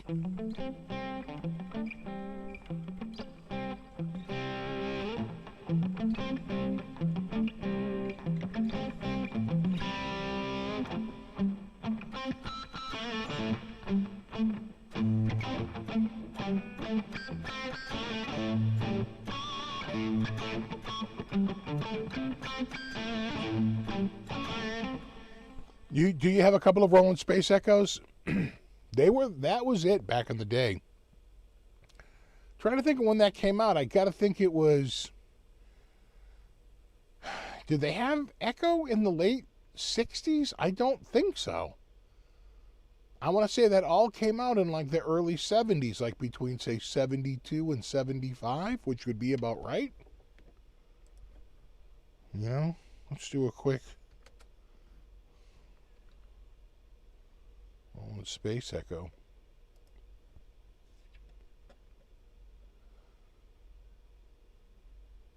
Introduced in 1974.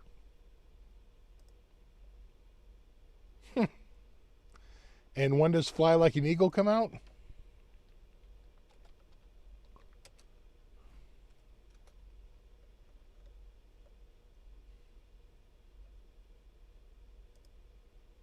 $1976.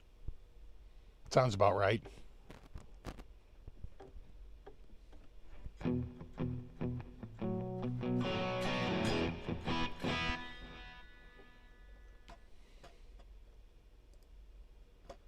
Yeah.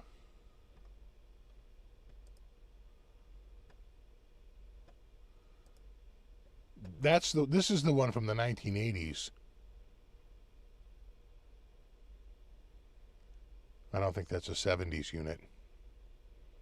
Pretty sure that's an 80s unit. I don't know. Does somebody have a 70s one?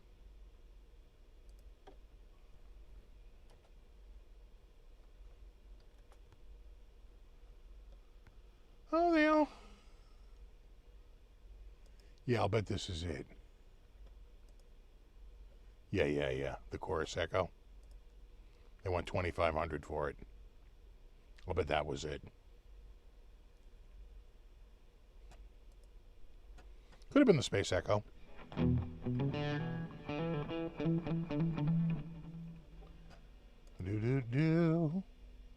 That's from the 70s. What's the other one?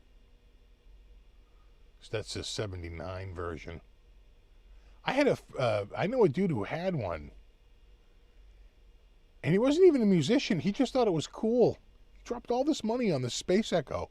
You should just sit there and like talk into it, and he could work that thing. He could make it sound like, you know, all kinds of different things. He was so good. He had really spent a lot of hours fooling around with it, but I was like, to what end? To what point?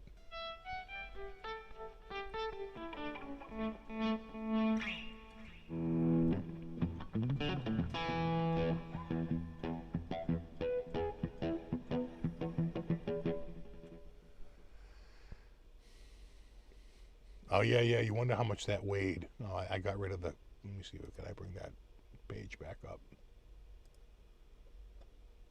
Yeah, they went $2,500 for the space, for the chorus. Did they say how much it is?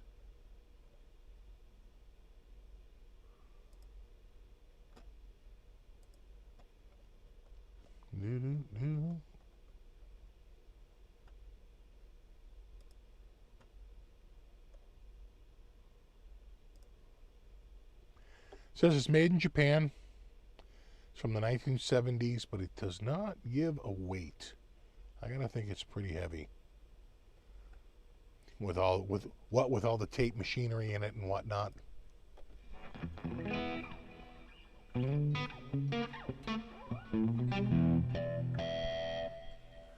Exactly, he loved that thing. He probably did use it on his CB radio. It probably that is not that far out. You know. Are mixing desks still huge? I don't know. That was a thing like 10 years ago for sure. You know, studio desks and mixing desks, but yeah, wasn't Steve Miller related to Les Paul somehow? You might be right. Was he a nephew? Something like that? Or just a friend of his dad's?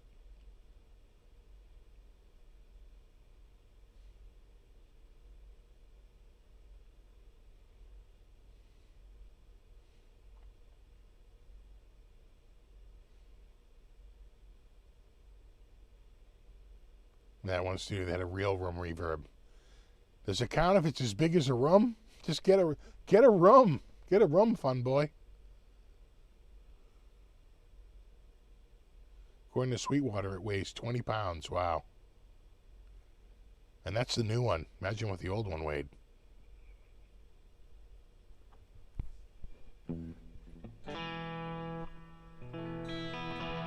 Yeah, friend, I thought too. Which a godfather would make it correct, right? A friend, not really a relationship. You know.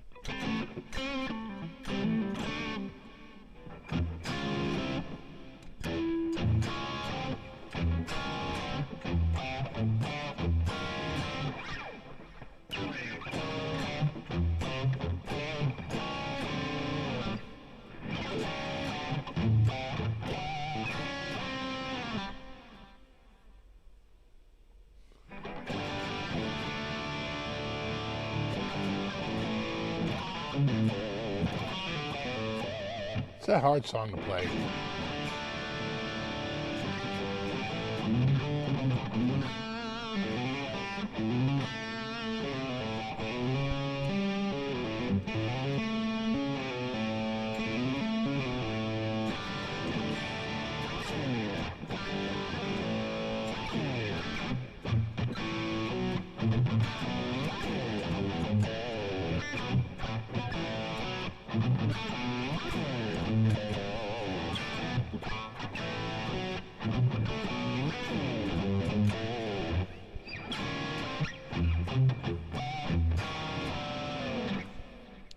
Do. Stevie, think you could press your Guitar Center to take better photos of their used gear? Oh my God. And their website has gone to such garbage. It's so heavily JavaScripted now. You can't even use your forward and back buttons in your browser any longer. It just, so like say you went through like 8 pages out of 10 pages of guitars and you want to go back a page, and instead you just go up, instead of going down and finding the back page or going to the prior page, you just go up and just hit back on your browser. You go back to the start of the website as if you never even started your search. It's like all contained in like one. It's like terrible coding. And then the other thing is, and again, it's just probably broken because of tracking cookies. I remember I was like, well, maybe I'll get this. I couldn't check out. They couldn't log me in. They couldn't figure out. The pages were coming up and they were like completely white and blank because they couldn't populate it because they're calling out to some other friggin' site to get all this, to populate all this material. And it's like, yeah, oh God. They're like, when they go to sign in, make sure one of the tracking cookie telemetry sites records and logs all that. It's just, they really, I would say about maybe 2 months ago or 3 months ago, they went through a big site overhaul, and it has just been hot garbage ever since. Just terrible coding. Like, again, I'm sure it's just, it's all designed to just get more telemetry data. Exactly, it's GeoCities. Now it's hosted by CompuServe in conjunction with, what was the other big one? It was CompuServe and with a P. What was the other one? Prodigy. Yeah, Ogaloid, right, Prodigy.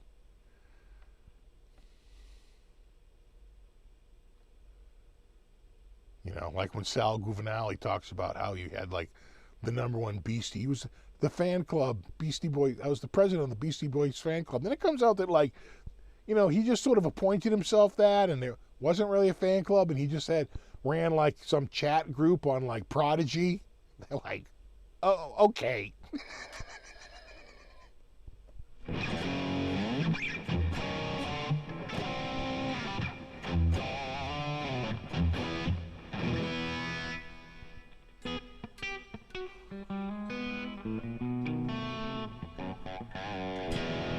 Have a good one, Mark. Thanks for hanging out.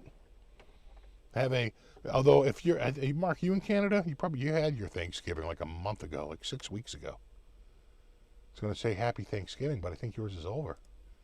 If you're, Mark, are you up in Canada?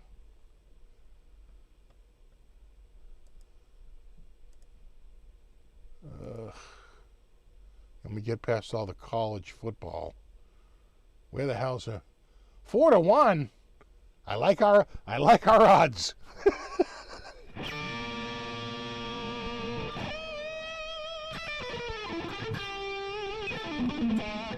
Just caught me. Yes, Montreal. Oh, well, bonjour.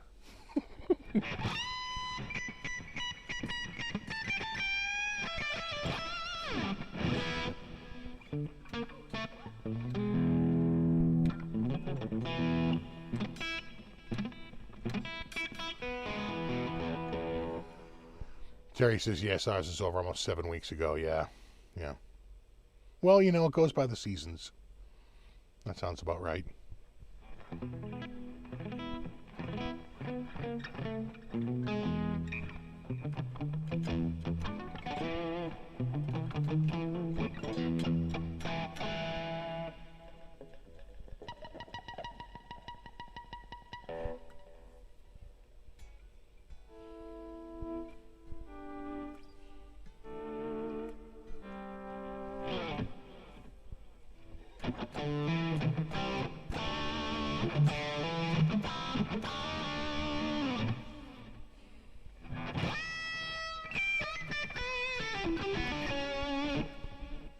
Do-ba-da-dee.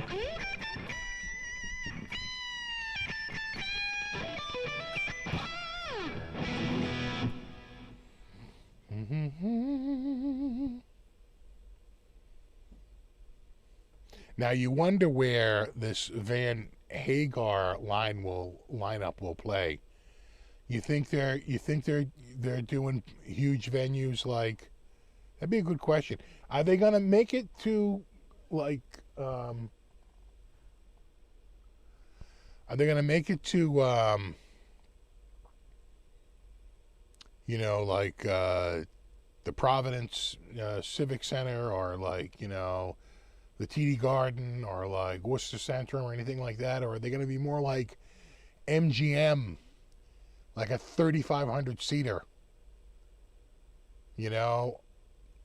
Are they going to be in a big place like that? You think they have enough? They probably do. Do they have enough cachet to get those big places? Or you think it's going to be more like it wouldn't be as small as like the Orpheum or like the Wilbur? So Vi and Satchel are coming around. Vi and Satriani are coming around, and they're going to play. I want to say the Orpheum Theater is their new double bill. That's a. I want to say, I don't even think that's 5,000 seater. I think that's like a 3,000 seater. I forget now. 5,000, is it 5,000 seater there? I feel like they're going to play like MGM or like Roadrunner or one of those sort of like medium big. You wonder if they have they probably do. They probably have enough to do like Providence, which is a smaller venue than TD Garden. It's expensive to rent the TD Garden for a night. You got to say, am I going to sell enough tickets to make the money, to make back the overhead of renting this friggin' place for a night? Yeah, you think so? You think big theaters? What about the Black Friday specials? Well, if you're looking for THU, I don't think a Black Friday has gone by that they haven't put it on sale. And you never want to buy THU unless it's on sale. I'll have to keep an eye out. Maybe I'll do a special video just on Black Friday stuff. You usually don't really, this is all pre-Black Friday. You don't really see the best deals until tomorrow, Sunday or Monday, when it gets to like Black Friday week. In fact, some of the best scores I got were like Black Friday week, and they were like beat the sales. Remember, I got my son like a, I want to say a PS4, PlayStation 4, for like $199, which I thought was pretty cheap.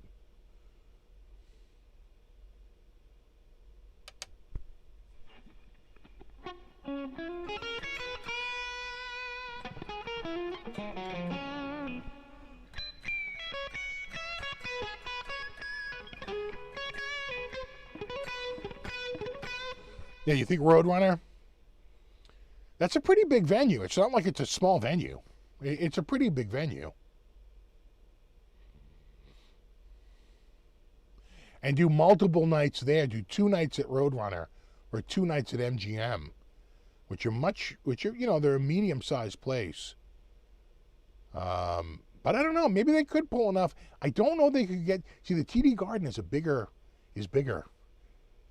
It's actually several thousand seats more than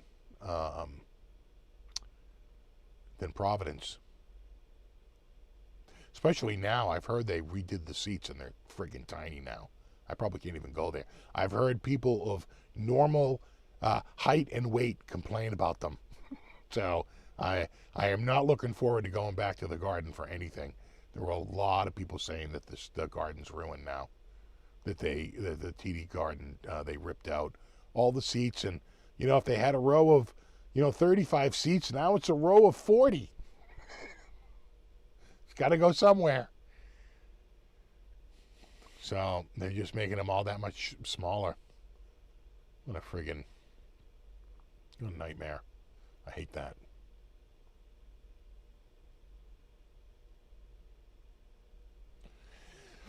Well, I know Satriani is a known name, but I think you don't underestimate the power of those Van Halen songs, the Sammy era Van Halen songs, especially if it's billed like that. If they're billing it as going out and doing all that, there might be something to it.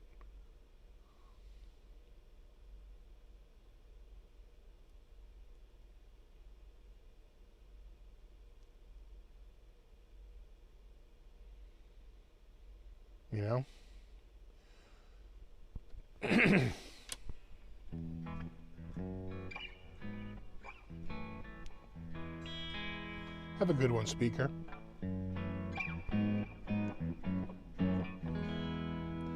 A turkey for you, a turkey for me. I can't believe the Mets fired their strawberries.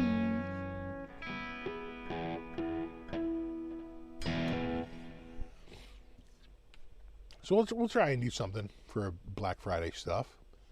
But I got to see what's out there. A lot of times it's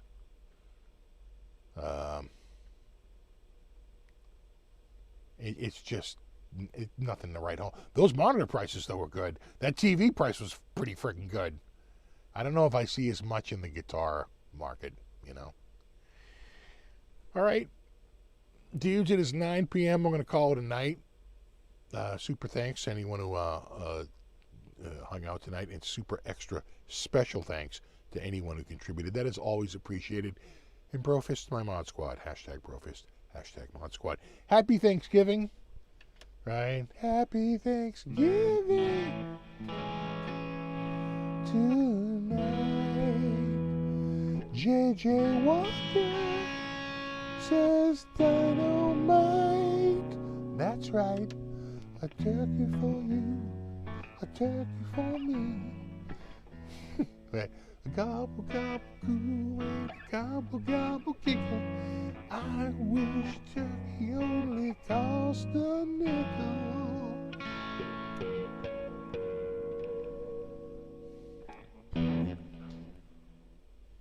Have a great Thanksgiving.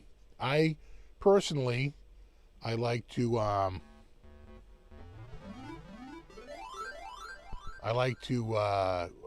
do the Mystery Science Theater 3000 marathon. That's usually what I do on Thanksgiving. Pretty much. Oh, she is out. All right, dudes. Thank you so much for hanging out. Have a wonderful week. Have a wonderful Thanksgiving if you're in the States. And we will do it all again next week. And we'll probably know a bit more about the Black Friday stuff next Saturday. Black Friday's more like the whole weekend. And Then we'll figure it out. There's got to be some good deals out there. Bring your best deals next week, and we'll compare notes. And there we go. That's not cheating. Anyway, we're just comparing notes. Have a wonderful week. Have a wonderful Thanksgiving. And I'll see you in a week. And there you go. I'm off to hit. I'm going to go hit birdies. Not really. All right, dudes. Later.